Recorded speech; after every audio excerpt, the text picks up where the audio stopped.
মাহিন খান বাংলাদেশের ফ্যাশন জগতের অন্যতম পথিকৃত এবং প্রভাবশালী ডিজাইনার। তিনি বাংলাদেশের ঐতিহ্যবাহী তাঁত, খাদি, মসলিন, জামদানি ও সিল্কের উপরে আধুনিক নকশার মাধ্যমে বিশ্ব দরবারে পরিচিত করে তুলেছেন। তিনি যে পরিবারে জন্মগ্রহণ করেছেন সেখানে বস্ত্র এবং কারুশিল্পীদের সঙ্গে দারুণ সংযোগ ছিলেন। তিনি যুক্তরাজ্যে টেক্সটাইল বিষয়ে পড়াশোনা করেন এবং সেখান থেকে উচ্চ শিক্ষা গ্রহণ করে দেশে ফিরে আসেন। 1986 সালে দেশে ফিরে তিনি আড়ংয়ের তার চাকরি জীবন শুরু করেন। 15 বছর চাকরি করবার পরে তিনি তার নিজস্ব প্রতিষ্ঠান মায়াসির তৈরি করেন। সেখানে তিনি বিভিন্ন খাদি, তাঁত, মসলিন, সিল্ক নিয়ে নতুন নতুন নকশার মাধ্যমে ঐতিহ্যবাহী বস্ত্রকে আধুনিক নকশার দ্বারা বিশ্ব দরবারে খুব চমৎকারভাবে পরিবেশন করেন। তেমনি আজকে আমাদের যিনি অতিথি, রূপা পারভিন আপু, তিনিও হচ্ছে এরকম বুটিক ব্যবসায় আছেন বা উদ্যোগে আছেন।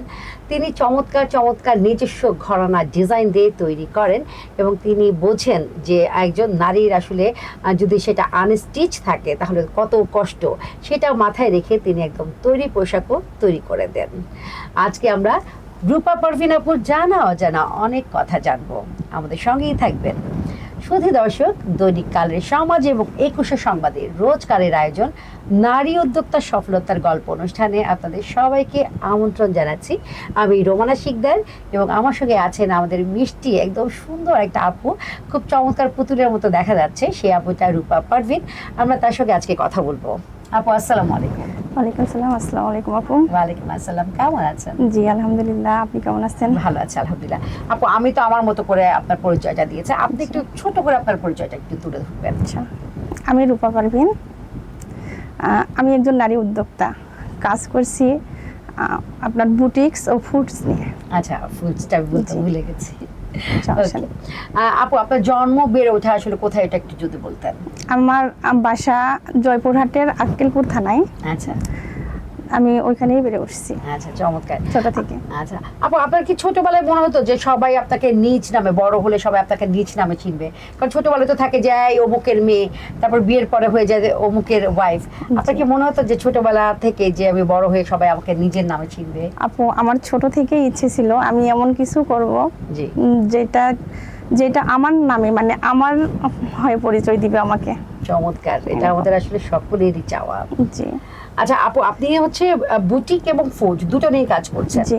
তো বুটিক্সে আসলে কি কি আছে, কি কি আইটেম, ওটা যদি একটু বলতেন, এবং খাবারেরটাও যদি একটু জি, বলতেন। আমার বুটিক্সের আইটেম হচ্ছে আমি শাড়ি, পাঞ্জাবি, থ্রি পিস এই আইটেমগুলো নিয়ে কাজ করছি। পাশাপাশি ফুডস যেটা, সেটা হচ্ছে জেলি আচার, মানে ফ্রুটেরই আচার উইথ গুঁড়া মশলা। চমৎকার চমৎকার চমৎকার জিনিসটাই কাজ করছেন। আপু পোশাকের ব্যাপারটা একটু জিজ্ঞাসা করি, সেটা হচ্ছে যে আপনি, আমি শুনেছিলাম যে আপনি হচ্ছে তৈরিও করে দেন ডিজাইন দিয়ে। সেটা যদি একটু বলতেন কেমন, মানে কিভাবে ডিজাইনটা করেন, বা আপনি কি এই ডিজাইনের উপরে প্রশিক্ষণ নিয়েছেন এরকম? জি, আমি ফ্যাশন ডিজাইনের প্রশিক্ষণ নিয়েছি আপনার এইখান থেকেই। আমি প্রত্যেকটা মানে থ্রি পিস বলেন, শাড়ি বলেন, পাঞ্জাবি বলেন, এইগুলো আমার কি বলে হ্যাঁ ডিজাইনার আছে। আবার এরা নিজে হাতেই, আমি ডিজাইনটা সিলেক্ট করে দিই, ওরা নিজে তৈরি করে এবং সেটাই আমি নিয়ে এসে বাসা থেকে সেল করি। চমৎকার, যে তিনি হচ্ছে দেখিয়ে দেন যে আসলে কোন কাজে কোন কাপড়ে কোন কাজটি হবে, কিভাবে হবে, এবং সেই অনুযায়ী তারা হচ্ছে ডিজাইনাররা আছেন, তার কর্মীরা আছেন, তারা হচ্ছে কর্মচারী যারা আছে, তারা হচ্ছে এমপ্লয়ি, তারা হচ্ছে সেটা দেখে ওই নকশা অনুযায়ী এরকম করে এমব্রয়ডারি বলেন, হাতের কাজ বলেন, বা হচ্ছে অ্যাপ্লিকের কাজ বলেন, যেটাই বলেন সেটা হচ্ছে করে দেয়, এবং আপু সেখান থেকে ঘরে এনে ঘর থেকে সে অনলাইনের মাধ্যমে সেল করে। আপু আপনার কি কোনো শোরুম বা এরকম কিছু আছে? না আপু, আমি শুরু করেছিলাম অনলাইন অফলাইন, কারণ পাশাপাশি আমি নিজে একজন জব হোল্ডার। ও আচ্ছা আচ্ছা। তো এর কারণে বাসা থেকেই অফলাইন অনলাইন মানে বিজনেস চালু করেছি। ভবিষ্যতে আমার শোরুম অথবা আমার হচ্ছে মানে টেক্সটাইল মিল দেওয়ার এরকম একটা চিন্তা ভাবনা আছে। চমৎকার, টেক্সটাইল মিল, একজন নারী হয়ে একদম বড় একটা টেক্সটাইল মিল হয়ে যাবে, মাশাআল্লাহ। আমাদের আসলে এই যে আপু দেখেন, আপু একজন জব হোল্ডার, একজন চাকরি করছেন, তারপরেও হচ্ছে তিনি কিন্তু তার উদ্যোক্তা জীবন বা উদ্যোগকে কিন্তু ফেলে দেননি, তিনি কিন্তু পাশাপাশি দুটো উদ্যোগকে চালিয়ে যাচ্ছেন, মাশাআল্লাহ।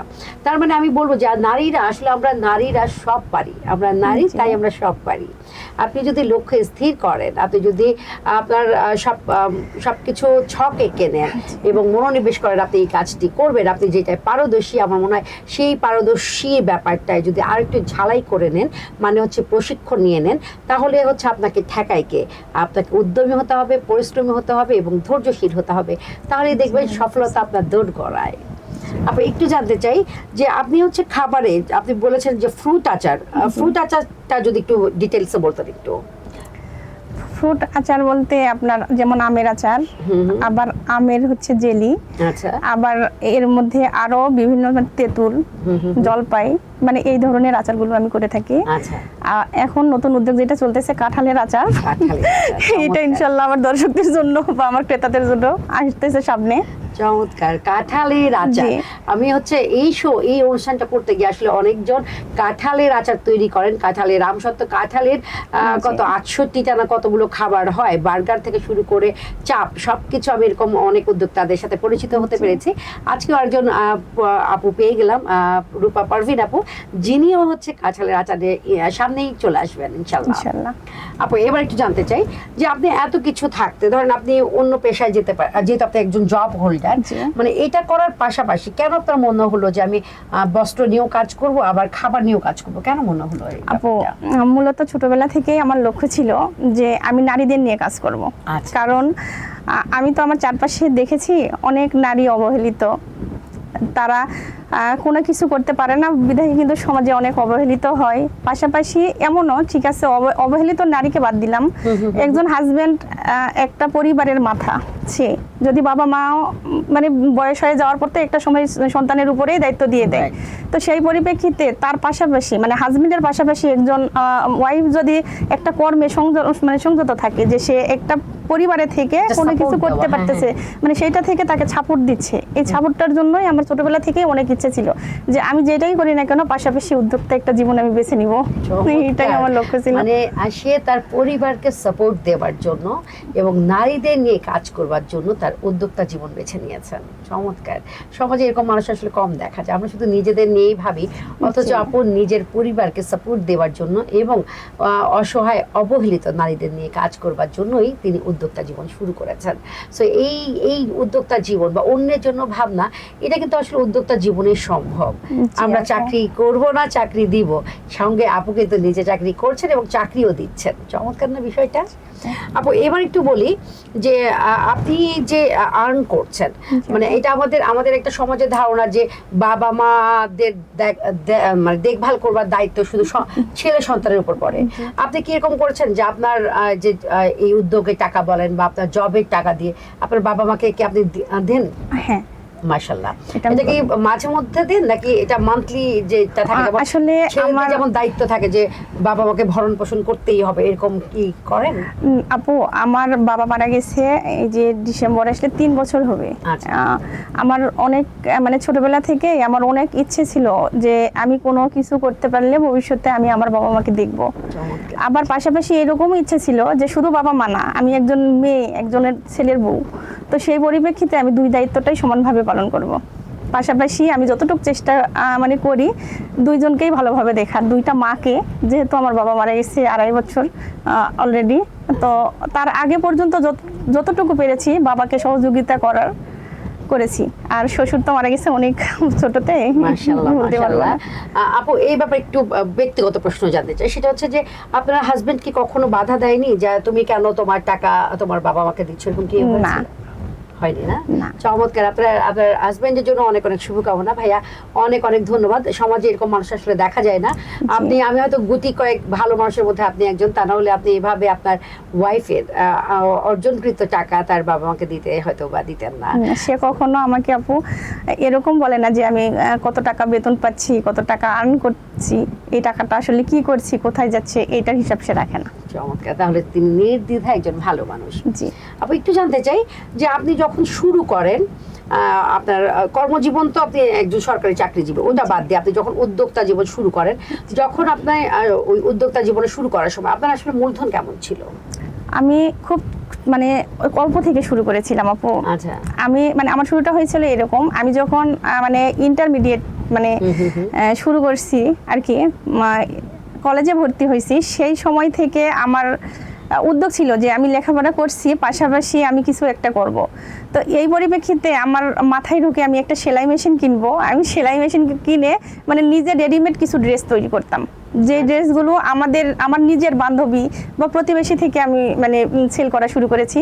সেখান থেকে যখন ভালো ফিডব্যাক পেয়েছি, তখন আলহামদুলিল্লাহ আমি এগিয়েই চলছি এখনো। চমৎকার, মাশাআল্লাহ মাশাআল্লাহ।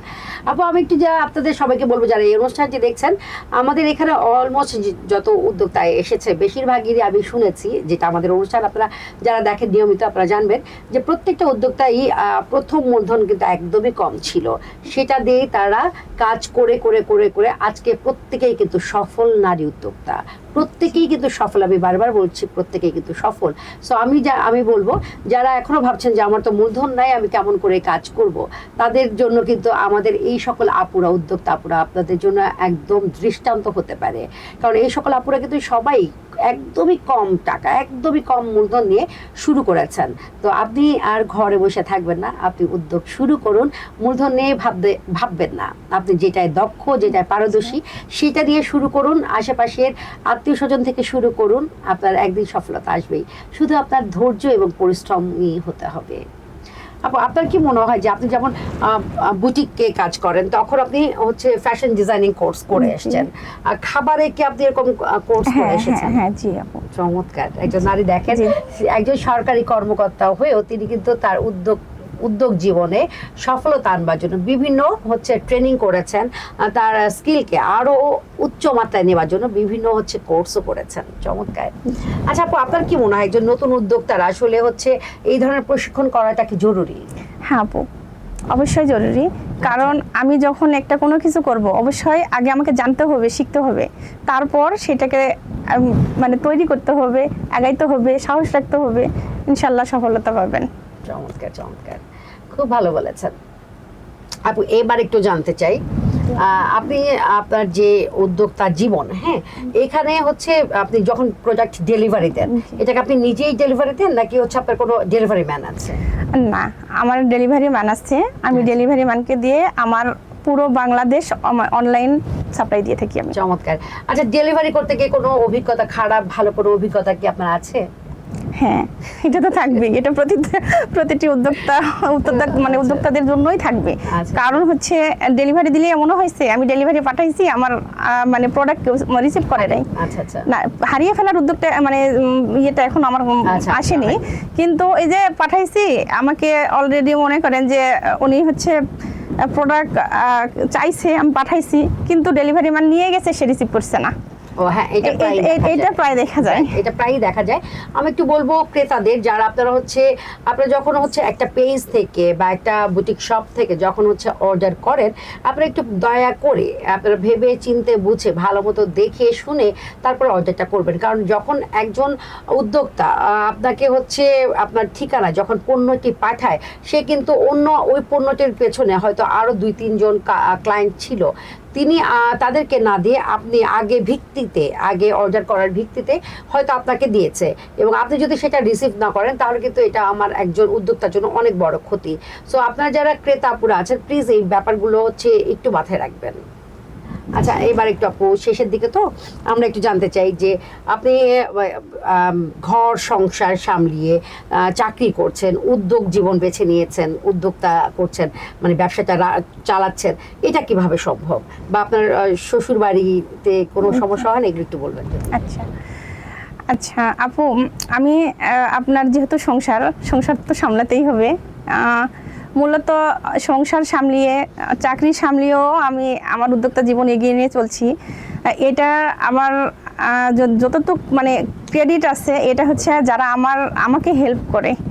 যেমন আমার মা, আমার 2 ভাইয়ের বউ আছে, তারাও আমাকে সহযোগিতা করে। অনেক সময় আমি সে রান্না করতে পারছি না, তারা আমাকে সহযোগিতা করছে। আবার আমার বাচ্চাদের দেখাশোনা আমার মা করছে। পাশাপাশি আমি জব করছি, আবার যে কর্মচারীদের হাতে আমি কাজগুলো দিয়েছি তারাও আমাকে সমানভাবে সহযোগিতা করে, কারণ তারা জানে যে আমি প্রতিনিয়ত তাদের কাছে যেতে পারতেছি না। আমি একবার তাদেরকে বুঝে দিয়ে আসলাম ডিজাইন, তারা ইনশাল্লাহ আমার মতো করে কাজ করে আমার কাছে পৌঁছে দিচ্ছে। চমৎকার চমৎকার। মানে আমরা সবসময় বলি একজন সফল পুরুষের পেছনে একজন নারীর হাত থাকে, এবং একজন নারীর সফলতার পেছনে দেখেন অনেকগুলো কিন্তু হাত আছে, তার মা, তার ভাইয়ের বউরা, তার হচ্ছে কর্মচারীরা। মাশাআল্লাহ, খুব ভালো লাগলো।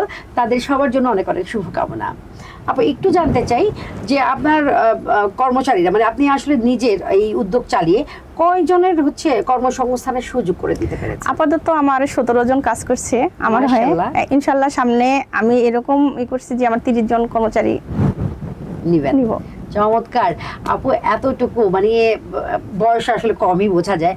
সো এই আপু হচ্ছে তার উদ্যোক্তা জীবনে চাকরির পাশাপাশি 17 জন মানুষের কর্মসংস্থানের সুযোগ করে দিতে পেরেছেন। চমৎকার একটা বিষয়। আমি এই কারণেই বলি যে উদ্যোক্তা জীবনেই শুধুমাত্র এটা সম্ভব। আপু একটু বলবেন যে আপনি কি মেলা করেন? জি আপু, মেলা করি। জি আচ্ছা, আপনি একটু বলবেন যে মেলা করার প্রয়োজনীয়তা কতটুকু?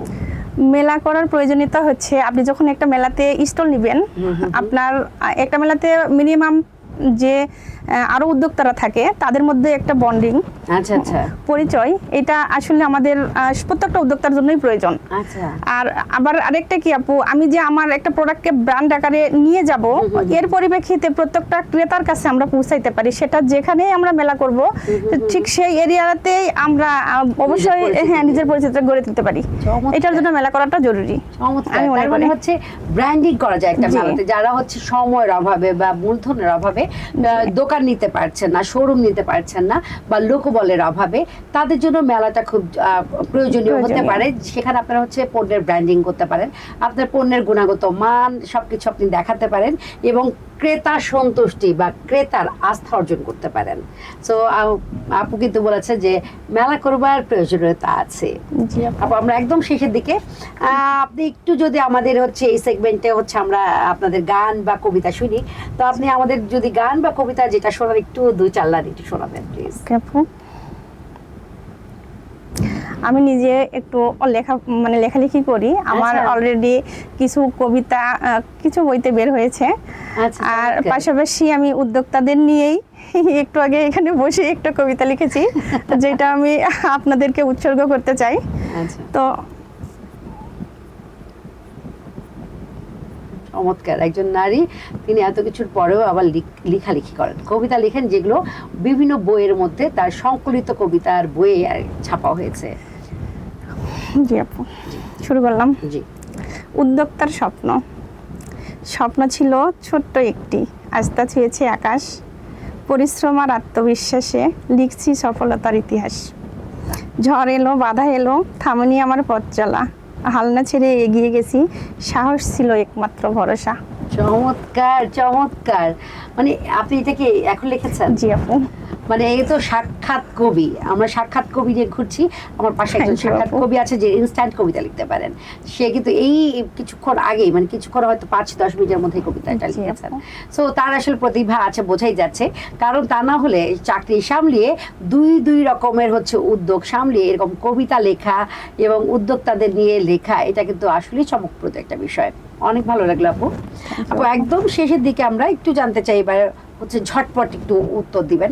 সেটা হচ্ছে যে আচারে অনেক সময় হচ্ছে সাদা সাদা ফাঙ্গাসের মতো ছত্রাক পড়ে যায়, এটা থেকে পরিত্রাণের উপায় কি?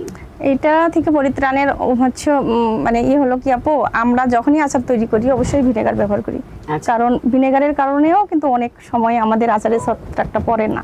আচ্ছা। আর বিশেষ করে কি আচারের জালটা যদি মজবুত হয়, তাহলে সেই ক্ষেত্রে ওই আচারে খুব বেশি ছত্রাক আসার সম্ভাবনা থাকে না। আচ্ছা, চমৎকার। তার মানে হচ্ছে আচার তৈরি করতে গেলে জালটা অনেক বেশি দিতে হবে। মানে পরিপক্ক যদি পাক হয় তাহলে আচারে কোনো সমস্যা থাকে না বা ছত্রাক আসে না সহজে। চমৎকার বলেছে আপু। এবার একটু বলবো যে আমরা যখন বুটিকে ড্রেস তৈরি করি, হয়তো অনেক সময় দেখা গেছে যে ক্রেতা হয়তো বললো যে আমার মেজারমেন্টটা অনেক ভুল আছে। আপনি এই ক্ষেত্রে আপনারা কি করেন? আপনারা কি হচ্ছে ওটা আবার মানে রিক্রিয়েট করেন নাকি ওটাকেই ঠিক করে দেন? আমরা চেষ্টা করি আপু ওইটাকেই ঠিক করে দেওয়ার, যদিও আমরা উদ্যোক্তা, আমরা তো তৈরি করি, আমাদের মধ্যে তো এতটুকু গুণ থাকতেই হবে যে সেটাকে রিফ্রেশ করি কোনোভাবে। আচ্ছা, আচ্ছা। এটা প্রাথমিকভাবে, যদি একান্তই কোনো সমস্যা থেকে থাকে যে না এটা হচ্ছে না, তাহলে তো রিপ্লেস করে দিতে হয়েছে। আচ্ছা আচ্ছা আচ্ছা, এবার একটু বলবেন আপু, যে অনেক সময় হচ্ছে ব্লক বাটিক করতে গেলে হাতের মধ্যে রং লেগে যায়, কাপড় এক্সট্রা রং লেগে যায়, সেটা আমি মানলাম, সেটা আমি তুলে ফেললাম, কিন্তু অনেক সময় ব্লক মানে কাপড়টা যখন হচ্ছে ভিজিয়ে রাখে, অনেকে হচ্ছে ভিজিয়ে ধোয়, তখন দেখা গেছে যে ব্লকের রং উঠে গেছে। এই রং না ওঠার মানে পরিত্রাণ কি? আপু, ব্লকের রোগটা হচ্ছে এমন যে আমরা যদিও রংটাকে পরিপক্তভাবে তৈরি করতে পারি, তাহলে ওইখান থেকে এক ফোঁটা রঙও ওঠার কোনো সম্ভাবনা থাকে না। আর যদি কেমিক্যাল মিশানোর ক্ষেত্রে যদি আমাদের কোনো মানে সমস্যা তৈরি হয়ে থাকে, তাহলে ওইখান থেকে তো রং উঠবেই। আচ্ছা, আর যদি ওই যে অনেকে বলে যে রোদে শুকাতে হয়, হ্যাঁ, ব্লকের কাজ করলে অলরেডি 3 দিন রোদে শুকাইতে হয়, তারপরে উল্টা মানে পাশে এসে ইস্ত্রি দিতে হয়, যাতে আয়রন করার পরে ওই মানে রংটা এমন ভাবে বসে যায়, এটা পরবর্তীতে ওঠার আর কোনো সম্ভাবনা থাকে না। শুনে নিলেন তো যে আপনাদের কি করতে হবে, ব্লকের ড্রেস পানিতে ভিজিয়ে রাখা যাবে না, আর যদি ভিজানো তার আগে আপনাকে রোদে দিতে হবে, উল্টা করে আয়রন করতে হবে, যেটা আপুরা নিশ্চয়ই করেন। আপু, একদম শেষ প্রশ্ন, একদম লাস্টে চলে এসেছি, সেটা হচ্ছে বর্তমানে আমাদের আপনি যে অবস্থানে আছেন, রূপা পারভিন, আপনি এখন যে অবস্থানে আছেন, আগামী 5 বছর পর নিজেকে কোন অবস্থানে দেখতে চান? নিজেকে ব্র্যান্ড হিসেবে তৈরি করতে চাই। চমৎকার বলেছেন, চমৎকার, খুব ভালো লাগলো আপু, খুব সুন্দর করে বলেছেন যে নিজেকে ব্র্যান্ড হিসেবে দেখতে চাই। তো এটা আসলে আমাদের সকলেরই চাওয়া, যারা হচ্ছে উদ্যোক্তা জীবন শুরু করেছেন তারা সবাই চান তাদের এক নামে চিনুক। সো আপু তার ব্যতিক্রম না, এটা খুবই স্বাভাবিক একটা চাওয়া, এবং খুব বড় না, খুব বেশি বড় না।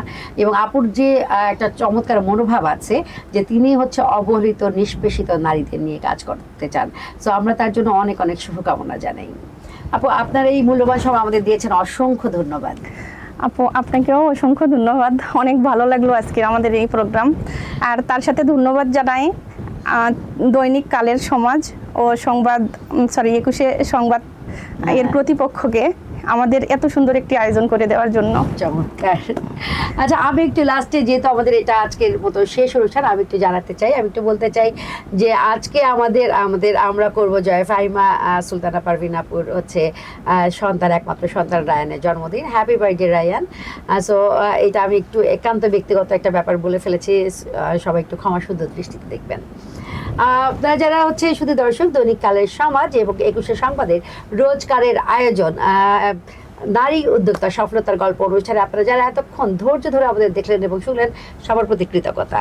আমাদের রূপা পারভিন আপুর এই আজকের পর্বটি আপনাদের কেমন লেগেছে, আপনাদের মতামত দিতে একদমই ভুল করবে না, এবং আপনারা যারা এই অনুষ্ঠানে আসতে চান অবশ্যই আমাদেরকে ইনবক্স করে দিবেন।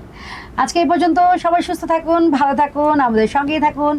আল্লাহ হাফিজ, আসসালামু আলাইকুম, শুভ সন্ধ্যা।